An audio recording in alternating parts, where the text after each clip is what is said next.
Hello, you guys. I am just sitting here, actually on the floor with Ricky. He's being super affectionate right now. Do you hear him purring? He sounds like a motor. Do you like snuggles? Anyways, he's being super affectionate right now. So I'm just sitting on the floor petting him. But I'm also sitting on a little Alani while the boys are napping.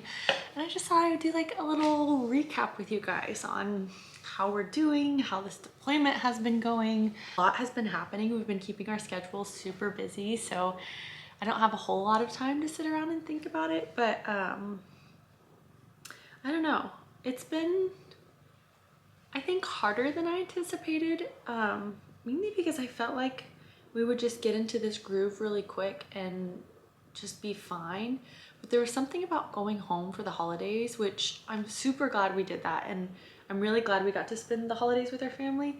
But something about going home just made all of my feelings super amplified, because I think it was just seeing everyone, all of my siblings, all of our friends back home with their spouses and their family, like posting Christmas pictures together and just celebrating the holidays as a family, and like watching everyone enjoy Christmas was just a little hard with Nathan not being home. And I think that was harder than I anticipated. So I do feel like when we were in Texas, my overall mental well-being wasn't the best because I was so sad. And it was also just like all of my friends and family asking me how I was doing, and I know they genuinely cared about my response, so thinking about how I was actually doing made me even more sad. I ended up crying like 5 times that day because I was with my whole family, and at one point my brother Sam was like, "Morgan, if you want to come home for the rest of this deployment, like I will drive a U-Haul from Virginia to Texas and get you here with all of your stuff." And I was like, "I know you would, Sam, but I can't because Nathan is gonna come home from the deployment and we can't just like up and leave." But I don't know, it was just super sweet to be home with all of them and have all that support. But yeah, once we got back home, I think I really psyched myself out for coming back home to Virginia, because while we were in Texas, they had their cousins to play with. I had friends and family there. We were constantly, I don't know if like entertained or stimulated is the right word, but we always had someone to hang out with, something to do. And so I kind of psyched myself out, and I was like, I really don't want to go back to Virginia.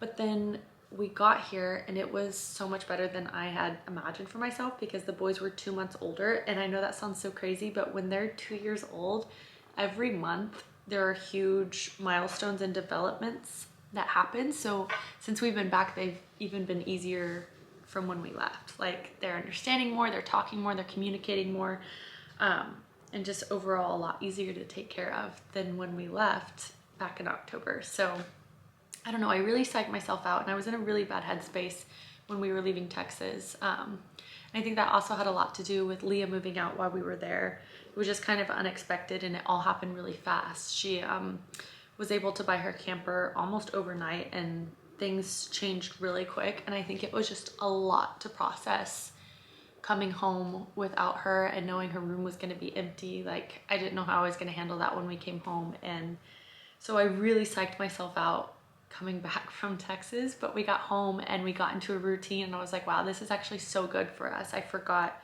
how good it is to be in a flow in a group of things, because at home where they have their toys and I have my routine of like cleaning, cooking, and like a system, we all thrive on that. So I think I lost sight of that, and I forgot that a little bit while we were home with everyone in Texas. But it's been really good. I think being back and getting into our groove has been good for me, and the babies have been super happy, which I felt really guilty bringing them back to Virginia too, because they had so many cousins to play with and they were getting so much attention in Texas, that when we came back to Virginia, I was afraid of them being like really sad or missing out. But they've been super happy. We're over halfway through this deployment, which is also just, I can't believe. Like it seems like forever, but it's also flying by at the same time. Nathan's gonna be home before we know it, and I can't wait, because also so many big things are going to be happening this year. Depending on where he gets a job and what our next step is together as a family, we could be moving. So packing up this house, and unless he gets a job here, we really don't know what it's gonna look like when he gets out of the military. So that's creeping up on us, and it's just like a lot of really exciting things, and we're kind of in the waiting process. We have to wait for him to get back and then make a lot of decisions on where we want to be and what kind of job he wants to do. So yeah, it's kind of hard right now having to just sit and wait, and we can't exactly plan anything yet because he's not out yet and things could change at a drop of a hat. So yeah, lots of big things. Don't tickle me. But yeah, I was talking about this in a voiceover the other day actually, on like how so much of deployment is a mental battle. Like you can mentally prepare as much as possible before that deployment day comes, but at the end of the day, your family is in this rhythm, in this groove, and then all of a sudden your spouse deploys and he's gone overnight, and you're left with all of these additional responsibilities back at home. And you're also like grieving the loss of your spouse, even though they're coming home. So you don't really grieve them. You're like grieving that presence because you know they're coming back, but also you're processing them being gone, as well as like taking care of little tiny people and house responsibilities you weren't doing before. And it's just a lot to process. But I do feel like we're through the hardest part too, since like this deployment is over halfway through. That those first few months when it happens are the hardest part. So right now we're in like the slope.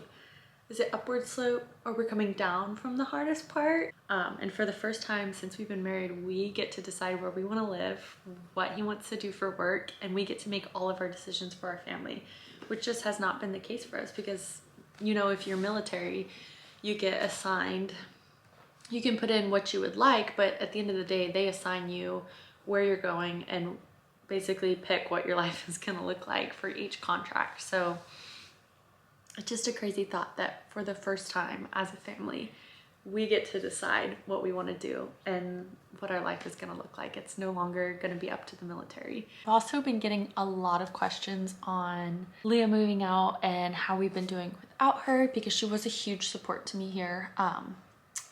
But one thing that like wasn't a huge adjustment was that the last 6 months, and especially since Nathan has been deployed, she hasn't really been here much. Like she's been traveling a lot and she's mainly been in Texas. So the adjustment to her not being here has not been huge on me. Like it was not a huge adjustment on that front.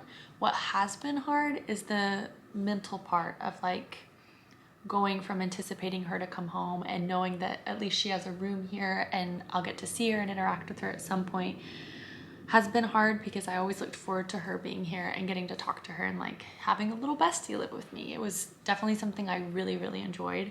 So not being able to look forward to her coming back has been hard. And then just processing part of the fact that she no longer lives here at all has been a hard one, just because it happened so fast.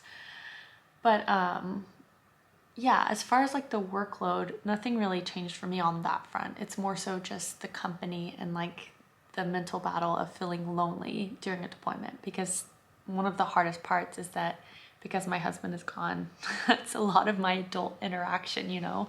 So it can be super lonely sometimes. And it is sad that like now I won't have those little spurts of looking forward to her coming home. But I also plan a lot of things for me and the babies, and we have really sweet friends here. So I'm just filling our schedule with lots of good and positive things and keeping a really good routine to where we're okay, you know? This season of our life is going to be so short, and it's seriously going to be over before I even know it. So I just want to fill it with as much positive experiences as I can for us, you know? Also, I was talking to my sister-in-law the other day, and she was asking me how I've been doing since Nathan's like still knee deep in this deployment and Leah moved out.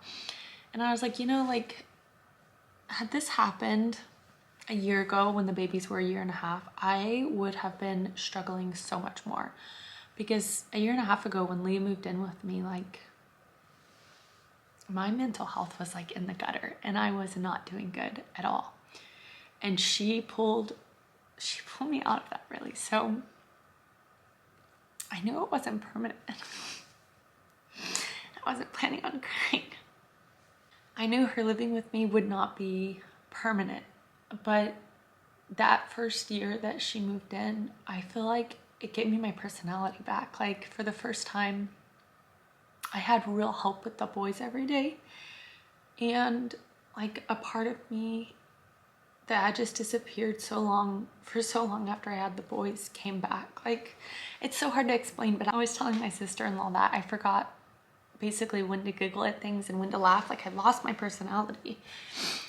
And her moving in with me and just being here and helping so much in that first year, I'm doing mentally so much better than I was a year and a half ago, if that makes sense. So I will forever be grateful for that. And it was never supposed to be permanent, you know, so I always want her to do what's best for her and what her next step is. But any way you put it, it's just sad because it's the end of a really, really sweet time in our life and just a time I'll forever be grateful for because, like I said, she really, really pulled me out of a funk I didn't even know I was that deep in. Anyways, all that being said, I feel like for this next like little hump before he gets home, I'm just gonna try to plan a bunch of fun things. Like we have a really fun and exciting trip coming up to Florida with some friends, which we're all just gonna soak up as much as we can because cold weather is not for us. I'm a summer girl through and through. Being able to just go outside with my toddlers and be in the sunshine all day is good for all of us. So winter's really hard because I feel like we get cabin fever. I'm also planning to renovate our master bath, which is gonna be crazy, but I don't know, I'm gonna be ripping up tile.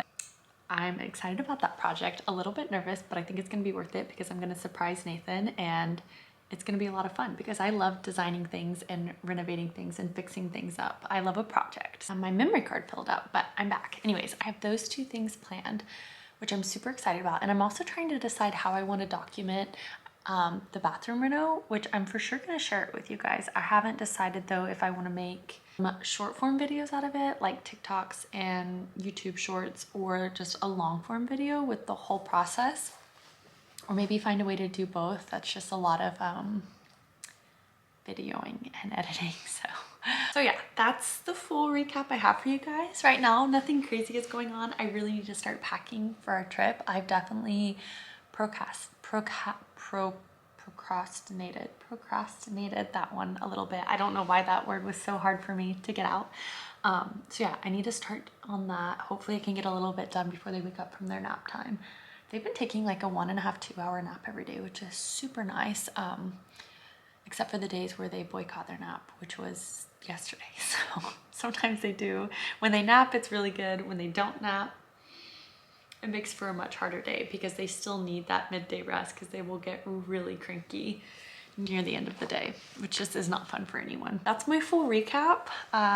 If you guys have any questions, drop them in the comments below and maybe I'll do another one of these just because it feels super chill. And I like really chill videos like this where I get to talk and I don't know, it just feels cozy. Also, I have the fire going right now and Ricky's still here. He's waiting to pet me again. He's just been petting me this whole time. So yeah, thank you guys so much for watching. It's coming back. And I will see you guys in the next vlog.